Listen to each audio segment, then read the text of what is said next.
A TV9 follow-up to Iowa's brain drain problem.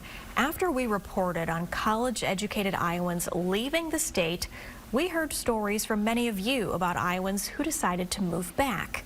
KCRG TV9's Grace Vance spoke to an Iowan who returned to his home state.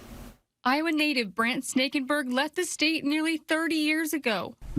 Moved to Texas in '98, honestly, because there were not any teaching jobs in the state of Iowa at that time. So he left for Texas to teach after getting his degree from UNI. But after 9 years, he still didn't feel connected to the big city. He missed Iowa and wanted his children to grow up near family. They had teachers who had them essentially from 6th, 7th grade all the way through graduation.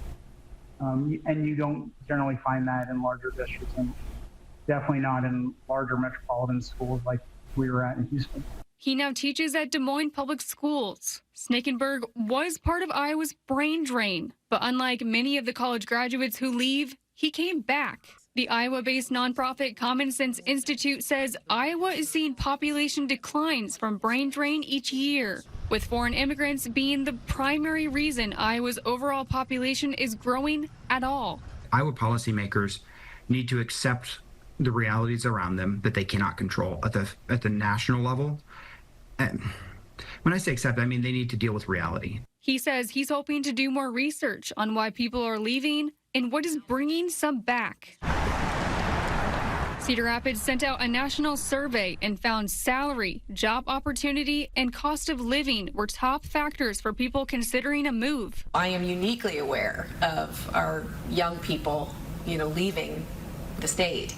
I was one of them. Mayor Tiffany O'Donnell believes boomerang Iowans have even more reason to move back now. We learned what people are looking for in a long-term home, and it is the basics. It is affordable housing. It is a safe community. It is good public education. This year, the city launched a program to attract more remote workers to the area by offering more than $5,600 in incentives to relocate, a strategy that she says so far is working.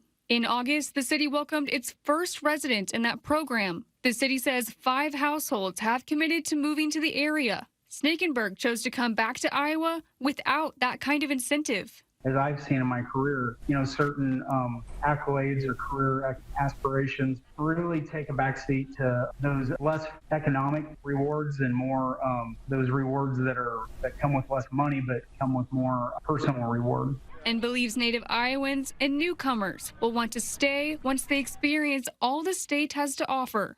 In Cedar Rapids, Grace Vance, KCRG TV9 News.